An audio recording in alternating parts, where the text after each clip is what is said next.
എല്ലാരും കഷ്ടപ്പെട്ട് തന്നെയല്ല അങ്ങനെ ആക്കിയത്. അതുകൊണ്ട് അതും ഒരു പറയാനില്ല.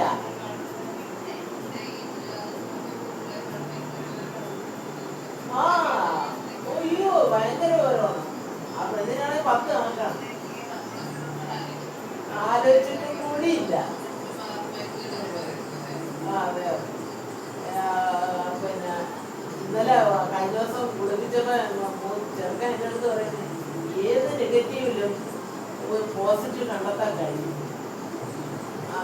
അത് സ്കൂളിൽ പറഞ്ഞുകൊടുത്തേനെ വന്ന് എൻ്റെ അടുത്ത് പറഞ്ഞു.